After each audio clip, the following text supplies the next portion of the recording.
Boa tarde, queridos irmãos. Que Jesus continue abençoando cada coraçãozinho aqui presente, encarnado ou não.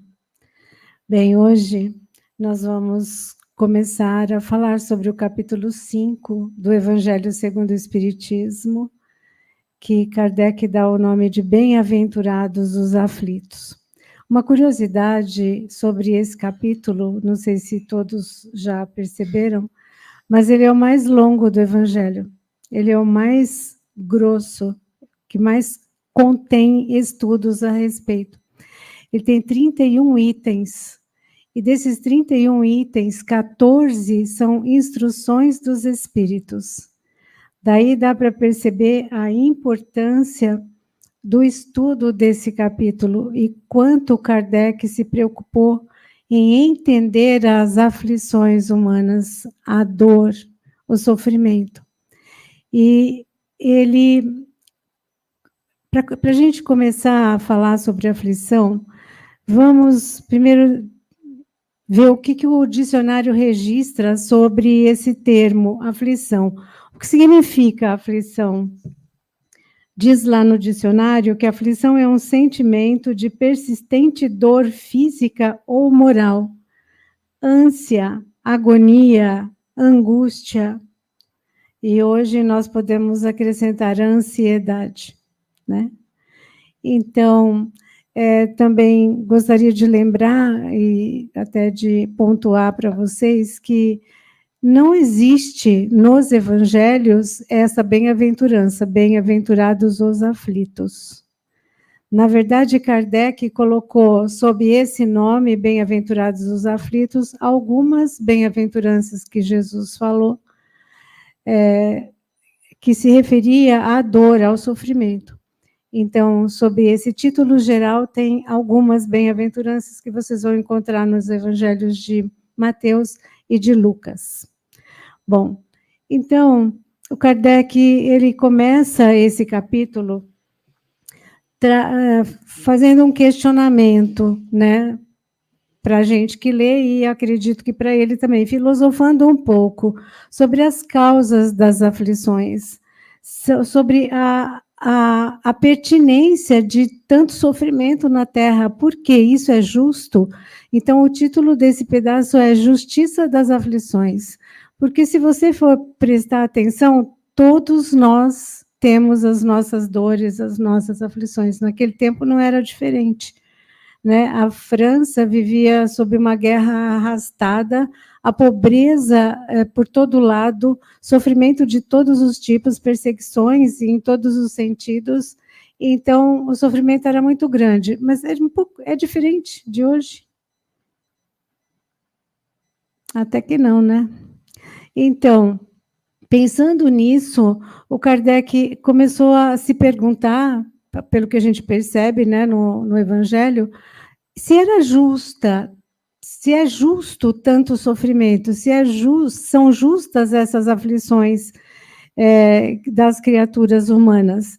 E aí ele filosofa dizendo o seguinte, que se Deus é justo, se Deus é extremamente bom, se ele é absolutamente perfeito, como não seria justo isso que a humanidade passa? E aí ele, então, vai buscar onde está a justiça dessas aflições. E ele chega à conclusão que existem dois tipos de causas para essas aflições. Se existem aflições, se nós sofremos, tem que ter uma causa. Deus não seria o que é se ele distribuísse castigos à vontade, um mais, outro menos, um sofre de um jeito, outro de outro. Então, não é possível. Se Deus é justo, existe uma causa justa para nós sofrermos. E aí ele diz que existem dois tipos de causas. As causas podem ser atuais, ou seja, desta encarnação, ou anteriores a essa encarnação. Tá, tudo bem, mas e aí, como é que eu sei se o meu sofrimento é por algo que eu fiz nessa encarnação ou na encarnação passada? É muito simples, é só prestar atenção. Prestar atenção em nós mesmos, na nossa conduta, nos autoavaliando. Então, a minha dor de hoje, o meu problema gástrico, por exemplo, veio do passado, eu nasci assim, eu venho trazendo isso desde criança, ou eu simplesmente como demais, como coisas inadequadas para o meu organismo, e aí eu tenho esses problemas gástricos. Por que será que eu tenho uma gastrite que o médico disse que é gastrite nervosa? A gastrite nervosa é porque a gente não sabe lidar com as emoções, né? Então fica naquela de guardar muita raiva, muito rancor, e se debater com as situações que a vida apresenta, então nós vamos lesando o nosso corpo. Mas não é só isso, existe todo um rol de aflições que nós passamos. Pode ser a perda de um ente querido, pode ser a perda de bens materiais, Kardec, inclusive, depois também lista isso. Então, tem uma infinidade de dores. Para a gente que trabalha no atendimento fraterno, nós vivemos numa grande escola, porque nós percebemos dores de todos os tipos, dores tão doídas, tão profundas. E a gente mesmo, né, tem as nossas próprias dores. Então, o que Jesus disse já em João, capítulo 16, versículo 33, ele disse assim aos discípulos, um pouco antes de partir: venho dizer essas palavras para que em mim tenhais paz. Não foi exatamente isso, assim, com esses termos, tá? Mas ele disse: em mim encontrareis paz, no mundo tereis aflições, mas lembrem-se, eu venci o mundo. Então, que a gente buscasse nele, o que ele quis dizer com isso, nós íamos viver nesse mundo, e o tipo de mundo onde nós estamos vivendo, provas e expiações, não tem como aqui nós vivermos sem ter problemas, sem enfrentarmos desafios, sem nos acharmos aflitos em algumas ocasiões. Então, observando a nós mesmos, como é que nós nos comportamos, nós vamos perceber se as causas das nossas aflições fomos nós mesmos que causamos nessa encarnação. Se nós estamos forçando a barra em alguma situação, se nós estamos vivendo de encontro à maré, né? Nós vamos sofrer as consequências disto que nós estamos provocando. Por exemplo, se eu adoro uma balada noturna e eu não dou o descanso suficiente para o meu corpo, se nessa balada eu uso de tudo, de bebidas alcoólicas a drogas ilícitas e etc. Então, o que é que eu estou fazendo, não apenas com o meu corpo físico, mas inclusive com a minha vida mental e com a minha vida espiritual? Então, se nós observarmos tudo isso, nós vamos perceber que muitas das causas das nossas aflições hoje estão baseadas no nosso comportamento nesta vida, nesta encarnação. Joana de Ângeles, no livro Desperte e Seja Feliz, ela diz que não tem como o ser humano evoluir sem aflições, que a aflição é uma professora. E o Leon Denis diz mais ou menos isso no seu livro O Problema do Ser, do Destino e da Dor. Ele faz uma análise muito profunda sobre isso, e ele diz que a dor, na verdade, é uma lei que nos impulsiona a ir para frente, quer dizer, a gente tem aquela tendência de se acomodar, né, na vida, em todas as circunstâncias. Ah, tá bom assim, vamos ficar assim. Aí chega a aflição, chega o desafio, e você tem que se mexer de alguma maneira, porque você não quer ficar sentindo dor, você não, nem física, nem moral, nem espiritual, de jeito nenhum. Então, a dor realmente faz a gente se mexer e impulsiona a gente para frente. Nesse caso, é interessante lembrar aquele cajado do pastor, né, que vai dando batidinhas nas ovelhas que saem do caminho. Então, ele está lá pastoreando e tem ovelha que se desgarra do rebanho e sai do caminho. Há um salmo, né, o Salmo 23, que se refere a isso, dizendo, Davi dizendo ao pastor, ao grande pastor, né, ao Senhor, que o cajado do pastor o protegia. E é isso mesmo. Então, a gente no Espiritismo fala um bocado disso, de dor, mas não é porque a gente acha que, ai, como é bom sofrer, vamos sofrer muito, porque assim a gente resgata tudo, paga tudo, vem dor, vem aflição, vem, não é nada disso. Eu, pelo menos, não gostaria de sofrer, de ter aflição nenhuma, queria viver em brancas nuvens, sem problema algum. Mas as aflições chegam e elas agem na nossa vida como o cajado do pastor, como o pastor usa o cajado. Você está saindo da rota, você está saindo do caminho e você vai se prejudicar muito com isso. Então, batidinhas, né, de cajado na ovelha e ela volta para o seu caminho certo. A dor para nós é isso, tem esta conotação, essa comparação. Mas e se eu fico olhando para a minha vida e não encontro uma causa para a minha dor, para o meu sofrimento? Por que, então? Da onde veio isso? Então, diz Kardec lá, quando determinados problemas se apresentam na nossa vida e não estão motivados nessa encarnação, é porque eles vêm de encarnações anteriores. Então, são as causas anteriores das aflições.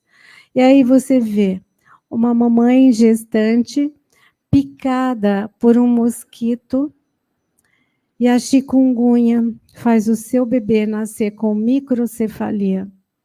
E aí, esse bebê que já vem aportando nesse mundo, trazendo um comprometimento cerebral seríssimo, a causa desta aflição do bebê é dessa vida? É o espírito que traz em si essa necessidade, então ele reencarna, com isto a família toda está em provação junto com ele. E isso não é coisa de um, de outro, porque nasce nos alagados, ou porque nasce lá, ou na periferia, não é isso.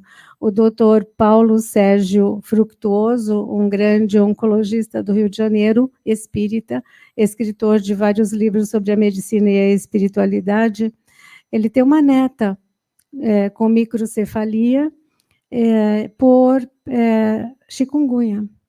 Então, vejam vocês que quando a necessidade existe, não tem lugar, não tem hora. Então, existem tormentos naturais, né, que acontecem arrastando casas, arrastando situações, por exemplo, a tragédia de Brumadinho. Poderia ser evitada? Poderia. Mas quem estava naquela área que foi toda inundada de lama, isso é uma tragédia que, para a pessoa que passou por aquilo, não foi ele que provocou. Não vamos entrar nos meandros da história, né? Porque tem muita coisa aí para ser discutida, mas só que há tragédias que trazem situações de sofrimento que não estão na nossa responsabilidade desta encarnação.